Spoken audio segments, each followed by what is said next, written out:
Can Tulane win the AAC again and make it back to the New Year's Six bowl game? It's a question that I think everybody's been asking after an incredible season in 2022. We're going to take a look at the schedule that could get them there, as well as the players that are going to make that happen. Now, obviously, Tulane lost 2 games last year, and it might require them to lose less in 2023. There's a lot of things changing within the AAC, within the group of five, and that's going to dictate who's going to make it to the New Year's Six bowl game. The AAC typically had been that conference that sent a team to that game because they were so much better than the rest of the group of five. They had made a name for themselves of being the best group of five conference. And now you lose teams like UCF, Houston, and Cincinnati. They are off to the Big 12. So that makes things a little bit different. But I think that the AAC still is the top conference. And Tulane has a good chance to make it back to the New Year's Six bowl game. Now, things will be a little bit different with the teams that are joining the AAC, but also the personnel that they're going to be losing and returning. When you look at the schedule, South Alabama is a much better team than I think people realize.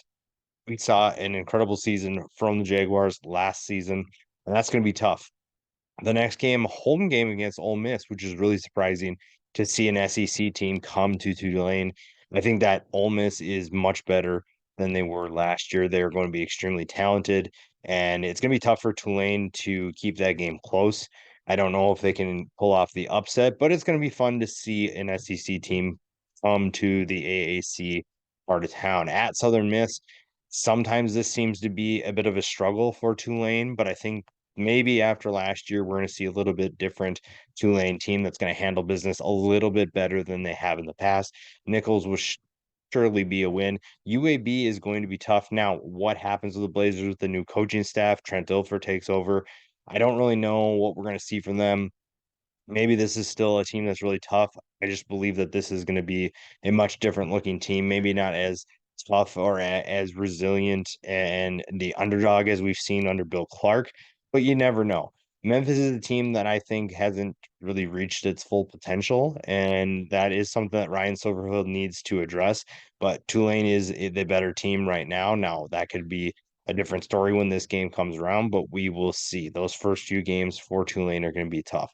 North Texas at home shouldn't be too difficult. I think North Texas making the Conference USA Championship game was a big thing for them, but obviously they're in a different place now. They are in a place where they are going through a coaching change as well, and that's going to be tough there. Rice shouldn't be too much of a problem. ECU, I don't know what ECU is going to be because of the talent that they lose. That could be challenging for Tulane. ECU was a better team. They have made tremendous strides under Mike Houston, and they could do it again. A home game against Tulsa could always be difficult. Tulsa is a team, don't really know what to expect from them. Kevin Wilson takes over after Philip Montgomery got fired. A team that could be really good, but also a team that could take some time to get through that transition. FAU and UTSA are two tough teams to get past in the final 2 games of the season for Tulane. You head to FAU, a team led by Tom Herman. Tom Herman is familiar with the AAC. If you remember his time at Houston, he is now in another program that is in a talent-rich area, and I think that they're going to be much better than they were last year. Whether or not that means competing for an AAC championship, I don't know yet, but that's going to be tough. And then UTSA is one of the most talented teams in this conference. They've won the Conference USA twice in a row now, and they're hoping to win the AAC. Frank Harris is going to be phenomenal, lights out as a passer and dual threat quarterback for that matter. That is going to be an absolute thriller. Hopefully, both teams either have one loss or undefeated heading into that game. That could dictate who is going to be in the conference championship as well. I think the biggest loss for Tulane has to be Tyjae Spears. The production that he produced in the last couple years when healthy was some of the better performances that we've seen in the AAC. He was phenomenal for this offense. He is the perfect running back for this offense. And now he's off to the NFL. So that leaves guys to take over the absence that he creates, the hole that he creates at the running back position. Fortunately, there are a couple guys that will return to help that out. The offense in general it goes through a little bit of a transition. Now, Michael Pratt is back at quarterback. He is going to be behind one of the most experienced lines in the AAC, so that helps a ton. But the skill position players are going to need some time to get things figured out. Wide receiver needs to be addressed in terms of finding new pass catchers, though Daquan Jackson is back there. That's going to help a ton. The defense loses quite a few pieces in terms of at linebacker, specifically Dorian Williams and Nick Anderson are gone. However, they return players like Darius Hodges, Patrick Jenkins. Those are guys who are going to get the new guys up to speed. There is a ton of talent still on the defensive side of the ball.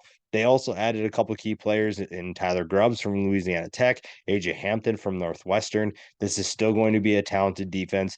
Maybe not as good as it was last year, but still one that is going to be competitive. Tulane has a target on their back this year, and the personnel they return is going to have to step up once again. Now, Michael Pratt is probably the center of that focus, the center of those concerns, not because of anything he did last year, 3,009 yards passing, 27 touchdowns. He also rushed for 478 yards and 10 touchdowns.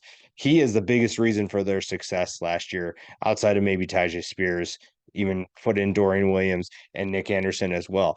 This is a quarterback that took tremendous strides over the last couple of years, and that's huge because I think in his first two seasons, we weren't quite sure what we were going to get from him, but he has proven that he can be an absolute competitor. He can step his game up, and you've seen that over the last few years. He has been able to develop as a quarterback. Obviously, he's got some work to do with new wide receivers, with new running backs. He has some chemistry to build with those guys, but there's some talent returning that you can look at in terms of his go-to weapons for 2023. He is someone that is going to be a veteran. He has the experience as a 3-year starter, and that's huge for a team that is going to be the favorites going into this. Now, there are plenty of talented teams. We mentioned UTSA is going to be very good. FAU could be really good. Memphis has the potential to be really good. Even looking at SMU, that's a program that is bringing in a ton of talent to that campus. And they could be a team that can compete for a conference championship. Tulane has a lot to work with themselves. They have a lot to focus on in terms of thwarting off any competition, but it's going to be fun to see what they can do when it's all said and done. Tulane had an incredible run in 2022, and they're hoping to do the same in 2023.